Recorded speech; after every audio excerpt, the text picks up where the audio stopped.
ரொம்ப சந்தோஷமாக பரிபூர்ணமாக இருக்குது.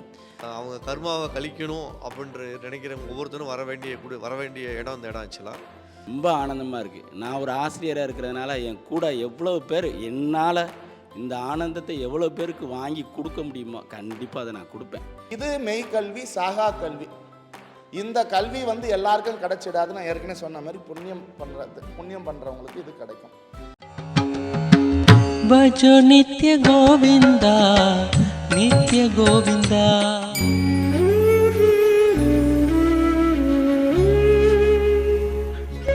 ஸ்நானீயம் தேன சஸ்மிருதம் ஆகாசதத்வம் வஸ்திரம்.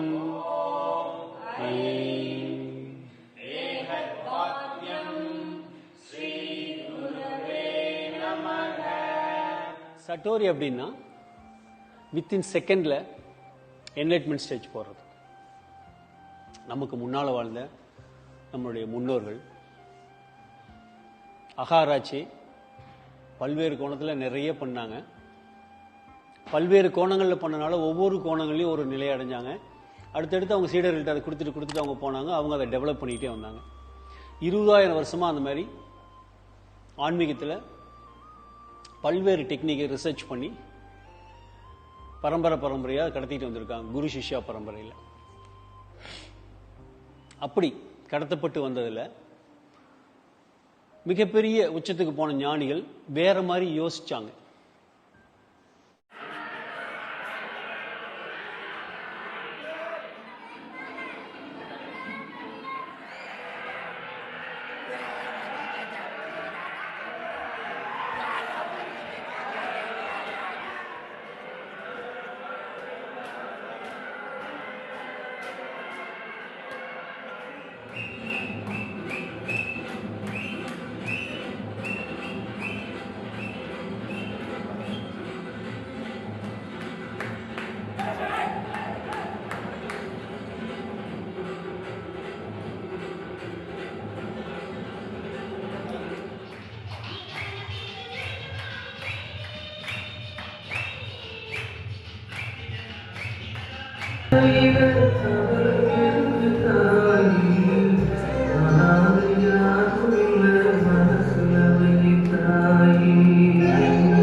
கடந்த 30 ஆண்டுகளுக்கு முன்னாடி தான் அவரை நான் சந்திச்சு ரொம்ப கடமாயிடுச்சு.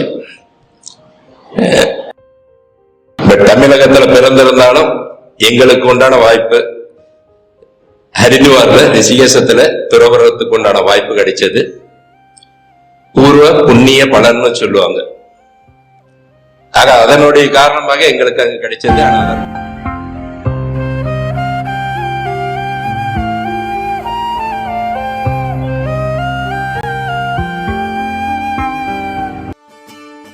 என்ன புண்ணியம் செய்தேனோ